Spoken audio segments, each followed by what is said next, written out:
this is the flooding I had mentioned before you guys came to take a look. And you can see how much water is actually pouring from the top of the house without the ground.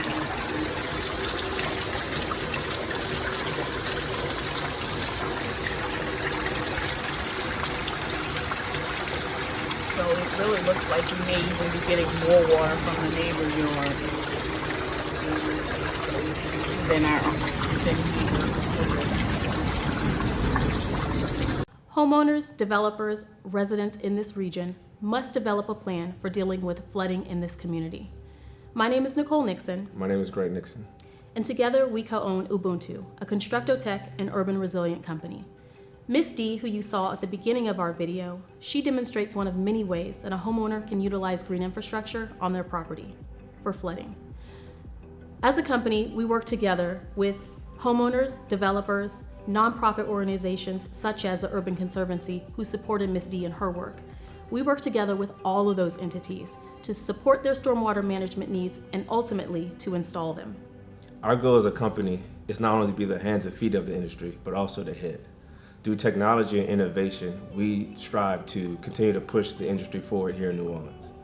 We want the city to know they have a local company that understands the big picture of urban resilience, but also know how to install. Every day we strive to validate this work here in New Orleans.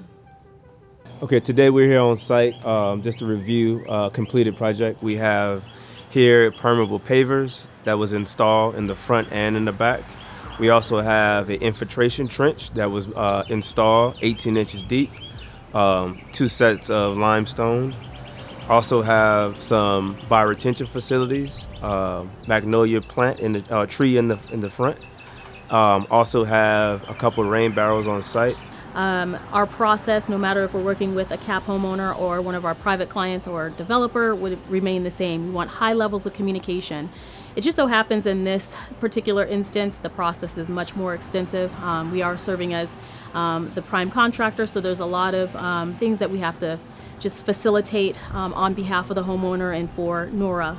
But overall, we make sure that the homeowner feels very comfortable with the process and very knowledgeable about the process. Most, I would say 95% of clients would like low maintenance. And when it comes to permeable pavers, very low maintenance. A lot of times it's about removing debris, making sure debris doesn't stay around to clog up the joints that Greg was referring to. Those joints need to stay permeable. So if they're clogged with either leaves that fall or just somehow dust or dirt gets on top of it, it creates impermeability. You don't want that. So you want to keep the area clean and free of debris, whether that's the permeable pavers or the infiltration trench. A lot of times the planting part of the project may be the higher side of the maintenance, whether it's kind of going around and occasionally plucking out weeds. You might have to prune some trees, some shrubs and things like that if you want to do that. And of course making sure that they're thriving with water. Of course we see a lot of water and everything that we install is water loving, but we do have times where there's some drought or just times that there's not enough water. You have to go out and be intentional about watering all the plants yourself. In our first full year of operation, the year 2020, Ubuntu removed over 9,000 square feet of concrete. We replaced it with over 8,000 square feet of permeable paving, our most popular intervention, and we planted hundreds of native plants across over 3,000 square feet of bioretention facilities. We had a host of other interventions, but they all yielded over 50,000 gallons of stormwater storage across the city of New Orleans. In that same year, in our same first year of operation, we generated $256,000 in revenue. For the year 2021, we're projected to double both our productivity and our revenue. Now that you know a little bit about our first year stats, we'll talk about our journey. Myself, as a retired Olympic track and field athlete, it's always been a goal to move back to my hometown and have an impact. So in 2017, Nicole and myself decided to move to New Orleans from Los Angeles. By 2018, we decided to enroll into PitchNOLA Green, a 14-week program to introduce green infrastructure. By 2019, we were nationally certified in green infrastructure and also became subcontractors in the Gentilly CAP program, which is a multi-million-dollar initiative for stormwater management. This year in January, we're awarded a prime contract in the Gentilly CAP program. We accomplished a lot in a short period of time, and we can do so much more with community support and financial support.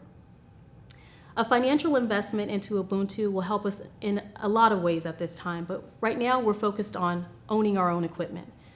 We're currently spending thousands of dollars per month in rental fees for equipment that we would like to own. If we could own that equipment, it would help us tremendously with improving our margins and increasing our productivity. Another huge way that you can support Ubuntu and the work that we do is by spreading the word.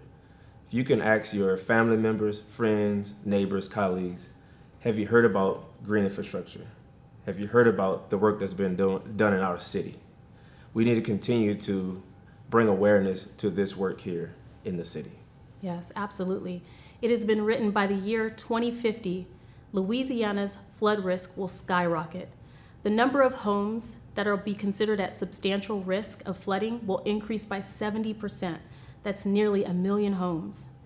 Builders, whether they're commercial or residential, must keep this in mind and have a plan for dealing with flooding in our communities as they continue to develop them. But even more so, like Greg said, if you're a homeowner, if you're a resident in the state of Louisiana, you must ask yourself the question, what is your stormwater management plan? Thank you for your time.